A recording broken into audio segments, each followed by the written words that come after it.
It is 7:15.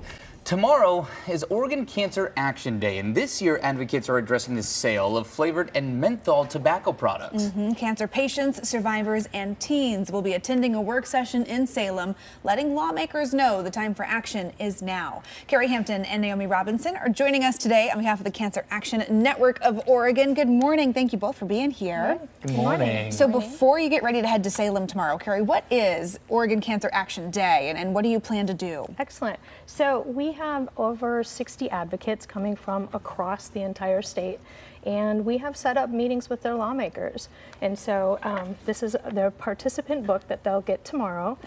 But we've already gone over like how to have meetings, how to talk to the lawmakers, what the priorities are. And as you said, one of our main priorities is Senate Bill 702, which would end the sale of flavored tobacco products, including menthol, statewide. Well, so Naomi, what is your plan then tomorrow? You're a junior at Lake Oswego High School, and you're not new to dealing with civics. You're a youth leader for the Lake Oswego City Council there too. So you are, you're sort of in your wheelhouse now. But how can other teens like yourself be active like this in Salem? What do you plan on saying tomorrow? I think that the most important thing always at Cancer Action Day is just letting the lawmakers know your story. I think it's really important as youth that we talk about what we've been experiencing at school with the odors in the bathrooms from these flavored tobacco products, and also just seeing friends and classmates like getting addicted to these products. I think it's really important that the legislators hear this, and especially coming from us who witness it firsthand. Yeah, I mean, the teen demographic, kind of demographic number one for a lot of these flavored tobacco products. Yeah, well, and we talk about it, you know, even from time to time here on the news, different studies of different rates of how many teens are using products, but I think it hits home in a different way when our teenagers in our schools can speak to what they're seeing. What have you seen firsthand in terms of this problem that has made you want to take this issue to Salem?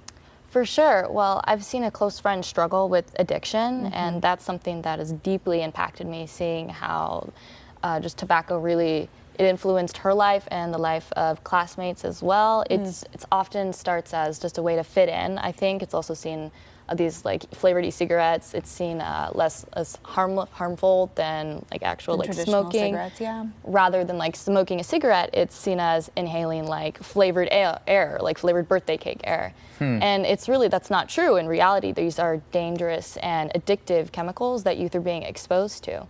And I think seeing that and in schools and in the bathrooms, friends and classmates, it's really most impactful to me. Yeah. And again, Senate Bill 701 is one of the bills that you're working on. Yeah, 702, apologies, 702. What is all the work that is being done down in Salem right now with your mission in mind?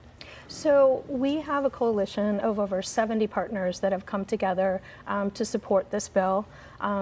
Over the past year, we've been going around to local, different communities and, cities, counties, to get them to sign their own resolutions to say that they support it. Oregon City Youth, or Lake Oswego and Oregon City Youth, who will also be there tomorrow, were, instrumental in getting their cities to actually, sign these resolutions in support of it. So there's been a lot of work. We had this bill going on in 2023. We had the votes to get it passed, but then there was the Senate walkout, which had nothing to do with our bill, but we had to. Many pieces of legislation got kind of caught in the crosshairs there. Yeah, so we decided that last year when we did our Cancer Action Day, we educated the lawmakers that we were going to be coming back full force, and the hope is that we're going to get this to the finish line this year. It's interesting. Tomorrow is also National Takedown Tobacco Day, which ties in really well with this work. Of course, this is kind of the outreach arm of the American Cancer Society in terms of where legislative matters are concerned. It's a fight that the American Cancer Society has taken up for quite some time. How important is this fight against tobacco to the overall fight against cancer? It's incredibly important. Just in Oregon alone, 5,500 people will die of tobacco-related illnesses each year. So those are all preventable deaths. And right now we see with big tobacco, they are targeting our youth because they need that next generation of smokers, because people either realize that it was bad for you and quit, or they've died. So they're being very creative in, the product marketing and everything else. So it is really important. This is something that, needs to be addressed.